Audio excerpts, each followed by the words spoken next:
Good morning to all of you. आप सभी को मैं नमस्कार। आप देख रहे हैं मेरा channel English KG to PG with Shobhit sir. दोस्तों, कल से यूपी बोर्ड की परीक्षाएं शुरू हो रही हैं 10th और 12th क्लास के लिए। इन परीक्षाओं में जो भी परीक्षार्थी भाग ले रहे हैं उनके लिए मैं अपनी शुभकामनाएं देता हूं। आप सभी को मेरी शुभकामनाएं। आप अपने जीवन में जो भी लक्ष्य लेके चल रहे हैं उन लक्ष्यों की पूर्ति हो, आप सभी सफल हो। दोस्तों, आपकी ये पहली बोर्ड की परीक्षा है, ठीक है। हाई स्कूल के स्टूडेंट्स पहली बार बोर्ड की परीक्षा दे रहे हैं और जो परीक्षार्थी इंटर में है 2 वर्ष पूर्व कोरोना के समय में वो बोर्ड की परीक्षाओं में सम्मिलित नहीं हो पाए थे, तो आप में से मैक्सिमम लोग ऐसे हैं जिनके लिए पहली बार बोर्ड की परीक्षा है जो दे रहे हैं आप। तो आपके लिए बहुत ही महत्वपूर्ण दिशा निर्देश हैं जो आपको परीक्षाओं में ध्यान देने की ज़रूरत है, वरना आपसे गलती हो सकती है। तो इन चीज़ों को बहुत ध्यान दें। तो सबसे महत्वपूर्ण बात आप जान लीजिए कि जान ही रहे होंगे, टाइम टेबल देख लें एक बार सरसरी निगाह से, उसको कहीं लिख के नोट कर लें। आपकी परीक्षाएं 16 फरवरी से शुरू हो रही हैं, यानी कल से ही शुरू हो रही हैं। और एक टाइम टेबल आपने बना लिया होगा या पा गए होंगे, उसको आप लगा लें देखने के लिए कि आपके एग्ज़ाम्स कब कब है, उसमें कितना गैप है, कितना समय है उन दोनों विषयों के बीच में जो आपको देना है। और उस समय में आपको अपने पढ़ने का टाइम टेबल तो होना ही चाहिए, उसको आपने बना लिया होगा उम्मीद करता हूँ, और तैयारी भी कर ली होगी, ठीक है। परीक्षा 2 पालियों में है। जो फर्स्ट मीटिंग है वो 8 बजे से 11:15 तक, ठीक 11:15 तक, और सेकेंड मीटिंग है वो 2 बजे से 5:15 तक है, ठीक है। कई बार क्या करते हैं परीक्षार्थी बहुत लेट से पहुंचते हैं, बहुत हड़बड़ी में पहुंचते हैं और परीक्षाओं की गड़बड़ हो जाती है, ठीक है। तो पहले दिन आपके हिंदी की परीक्षा है, हाई स्कूल में भी और इंटरमीडिएट में भी। तो आप समय से पहुंचे और ये भी जान लें कि हिंदी की परीक्षा में अगर सफल नहीं हुए तो फिर आप बोर्ड की परीक्षा में सफल नहीं हो पाते हैं। इसलिए हिंदी को लाइटली न लें, हिंदी को अच्छे से तैयार करके जाएं और लिखें। समय अब तो कम रह गया है, लेकिन जितना भी समय मिला है अगर आप अब से भी लग जाएंगे तो निश्चित तौर पे आपकी सफलता बढ़ेगी ही, आपके नंबर बढ़ेंगे ही, घटेंगे नहीं। तो 2 पालियों में है, 8 बजे और 2 बजे शुरू होगी। सुबह वाली परीक्षा 8 बजे शुरू होगी और दोपहर वाली परीक्षा 2 बजे शुरू होगी। 3.25 घंटे का ये पेपर रहता है। तो 8 से 11:15 और 2 से 5:15। इसमें 10-5 मिनट इसलिए आपको एक्स्ट्रा दिया गया ताकि आप पेपर को अच्छे से पढ़ें। तो जब भी आप पेपर पाएंगे ना तो पहले उसको अच्छे से पढ़ेंगे, उसको समझेंगे और देखेंगे कि पेपर में क्या पूछ रहा है, क्या क्या हमको आ रहा है, ठीक है। और उनको हम पहले सॉल्व करें, और जो नहीं आ रहा उस पर भी दिमाग लगाएं, सोचें कि ये चीज़ कहाँ पढ़ी थी, कैसे पढ़ी थी, तो आपको वो चीज़ दिमाग में आएगी। आपने उम्मीद करता हूँ कि परीक्षा केंद्र की जानकारी ले ली होगी कि आपका परीक्षा केंद्र कहाँ पर है।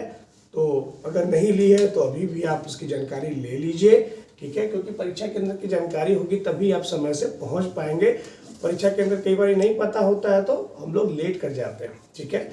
आप में से जो लड़कियाँ होंगी, गर्ल्स होंगी, उनका बहुत से बच्चों का स्वकेंद्र पड़ता है, अपने ही विद्यालय पर पड़ता है, तो उनको तो जानकारी है। लेकिन जो बच्चे हैं उनका सेंटर कहीं जाता है, ठीक है। तो जिनका सेंटर कहीं जाता है, उम्मीद करता हूँ कि आप जाके सेंटर देख चुके होंगे। अगर नहीं देखा है तो पता कर लें और समय से निकलेंगे, ठीक है ना। ये नहीं कि अरे बस 10 मिनट का रास्ता है पहुँच जाएंगे। कई बार रास्ते में जाम हो सकता है, क्रॉसिंग हो सकती है, कहीं और कोई परेशानी आ सकती है, तो आप गड़बड़ कर लेते हैं। कई बार हम लोग बहुत तेज़ गाड़ी चला के जाना शुरू कर देते हैं जल्दी पहुँचने के लिए, और उसमें दुर्घटनाएँ भी हो जाती हैं, नुकसान भी हो जाता है। तो ऐसा ना करें, इतना समय ले कर चलें कि आप आराम से सेंटर पर पहुँच जाए। हाँ, परीक्षा देते समय ध्यान रखिए कि अपना प्रवेश पत्र जरूर लेके जाइए। आपको अपने विद्यालय से प्रवेश पत्र मिल चुका होगा, अब तक नहीं मिला तो ले लीजिए प्रवेश पत्र, और प्रवेश पत्र को चेक कर लिए कि सब कुछ ठीक है, सब कुछ उसमें एंट्रीज ठीक है। अगर कहीं कोई एंट्री गड़बड़ है तो अपने विद्यालय के प्रधानाचार्य जी से उसको प्रमाणित करा लें, सही करा लें। और परिचय पत्र के रूप में आप जो अगर स्कूल का कोई आइडेंटिटी कार्ड है और आधार कार्ड, ठीक है, ये चीज़ लेकर के जरूर जाए ताकि आपको किसी प्रकार की परेशानी, ठीक है, सेंटर पे ना हो, ठीक है। अपना जो भी पेन है, जो भी आपके डॉक्यूमेंट्स हैं उसको ले लें। पारदर्शी अगर बैग होगा तो ज़्यादा अच्छा होगा, जिसके आर पार दिखाई दे। और ऐसी कोई चीज़ ना लेके जाएं जो लिखी हुई हो, जिस पे लगे कि कुछ गोजा हुआ हो, कोई पैड ऐसा, कोई चीज़ ऐसी लेके ना जाए, ठीक है, क्योंकि इससे दिक्कत आपको ही आएगी। नकल विहीन परीक्षा जो है कराई जाएगी, हर साल कराई जाती है, इस साल भी नकल विहीन परीक्षा सरकार करा रही है। और सीसीटीवी कैमरों और वॉइस रिकॉर्डर के अंतर्गत परीक्षा होनी है। तो आप में से जो परीक्षार्थी अगर सोच रहे हैं कि हम थोड़ा बहुत नकल कर लेंगे, वो ऐसी गलती ना करें, ठीक है। नकल आपके जीवन में कहीं काम नहीं आता और प्रशासनिक तौर पे भी आपके लिए नुकसान पहुंचाएगा और जीवन में तो पढ़ाई के तौर पर नुकसान पहुंचाएगा ही। हाँ, अपनी कॉपी में लिखें, प्रत्येक प्रश्न का उत्तर देने की कोशिश करें, प्रश्नों को छोड़े नहीं। तो अगर हमने सादी कॉपी छोड़ दी है तो कहीं से भी आपको नंबर मिलने वाला नहीं है। तो जिस प्रश्न का जो भी उत्तर आता है, जैसा भी उत्तर आता है, उसको लिखने का प्रयास जरूर करिएगा, ठीक है। आपको इस बार की हाई स्कूल की परीक्षा में एक OMR शीट मिलेगी। मैं पहले भी अपने वीडियो में बता चुका हूं कि OMR शीट को कैसे भरें, ठीक है। तो ध्यान दीजिएगा, OMR शीट मिलेगा MCQs के लिए। MCQ किसको बोलते हैं?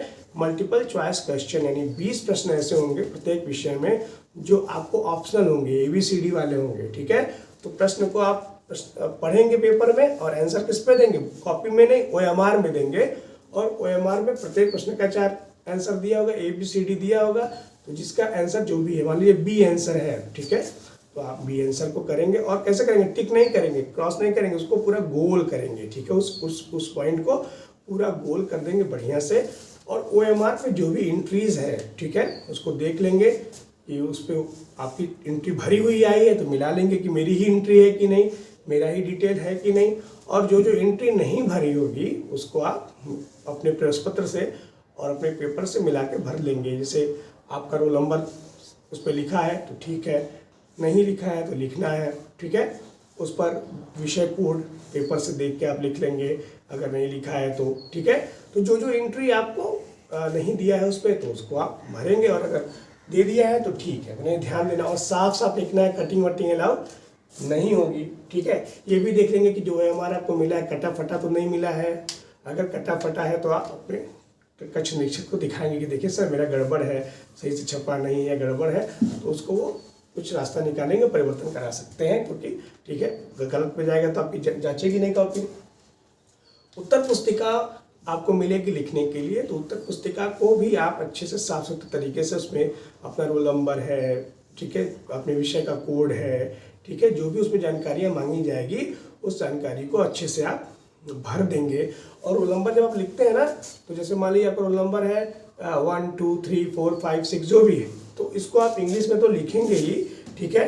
हिंदी उसको वर्ड्स में लिखना होगा। जैसे 1 है तो आप लिख सकते हैं ONE 1, 2 है तो TWO 2, ऐसे करके आप उसको अच्छे से साफ साफ लिख लेंगे, जिससे वो पढ़ने में आए। तो अंकों में भी लिखना है, यानी 1 2 3 4 भी लिखना है, और उसको शब्दों में भी लिखना है। तो चाहे हिंदी में 1 करके लिखिए और चाहे इसकी स्पेलिंग ONE 1 करके आप ऐसे लिख सकते हैं, ठीक है। तो ये आपको अपना लिखना है। अपनी उपस्थिति का हस्ताक्षर करने के लिए एक वेरिफिकेशन आता है, ठीक है। बीच में जब परीक्षा दे रहे होंगे तो टीचर वहाँ के या जो कमरे में टीचर पढ़े हैं एक वेरिफिकेशन लिस्ट लेके आएंगे। उस वेरिफिकेशन लिस्ट में आप देखिएगा कि जो मेरा नाम है, मेरा फोटो है, उसी के नीचे मैं दस्तखत करूँ अपने सब्जेक्ट, हर सब्जेक्ट का होता है तो उसमें आप दस्तखत करेंगे। और अपनी उत्तर पुस्तिका का नंबर भी डालेंगे, आपके जो आंसर शीट नंबर है वो भी दिया रहता है तो उस आंसर शीट का नंबर भी डालेंगे, ठीक है। ये बहुत ज़रूरी है। और हर पेज पे अपने आंसर शीट का नंबर आप डाल दीजिएगा, अपने कॉपी में भी अगर नहीं पढ़ा है तो, ठीक है। वो आंसर शीट नंबर बहुत ज़रूरी है ताकि कोई आंसर शीट आपकी इधर उधर न कर पावे, ठीक है। साफ और सुंदर लिखेंगे, जितना साफ लिखेंगे, जितना सुंदर लिखेंगे उतना अच्छा नंबर मिलेगा।